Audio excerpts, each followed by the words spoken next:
కొద్ది అవకాశాలు ఉన్నాయి, అవకాశాల మధ్య వాళ్ళు చేయగలిగారు కాబట్టి అది అంతవరకు పోగలిగింది. అయితే ప్రధానంగా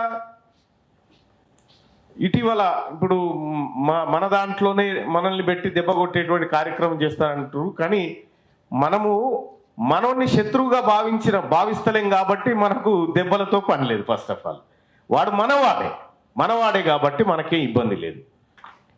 ఏ ఒక్క రోజు కూడా తీన్మార్ మల్లన్న నన్ను విమర్శించిన వాళ్ళకి నేను ఎప్పుడు విమర్శించలే నా జీవితంలో ఇప్పటి వరకు. వాళ్ళు ఒక్క మాట కూడా అనలే.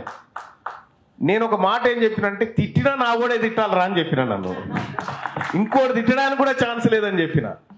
తిట్టినా నా కూడా తిట్టాలి, మెచ్చుకున్నా నా కూడా మెచ్చుకోవాలి, నువ్వు తిడితే మాత్రం ఊకోనని చెప్పిన. అందుకోసమే ఒకటైతే స్పష్టత వచ్చింది. తెలంగాణ రాష్ట్రంలో మరో ఉద్యమం రావాల్సినటువంటి అవసరాన్ని ప్రజల నుంచి వస్తున్నటువంటి స్పందన ఇదంతా చూస్తూ గుర్తిస్తా ఉన్నాం. వాస్తవానికి ఈ కండువా తయారు చేయడానికి నేను ఎంత ఆలోచించినంటే, ఇది కార్మికుల కర్షకులను రిఫ్లెక్ట్ చేస్తూ ఉందనేటువంటి చాలా కండువాలు చూసిన. ఆ కండువాలను చూస్తేనే ఇప్పుడు కొంతమంది ఉన్న అగ్రవర్ణం అపాయింట్మెంట్ దొరికిందంటే వాని వల్ల ఏ ప్రమాదం లేదని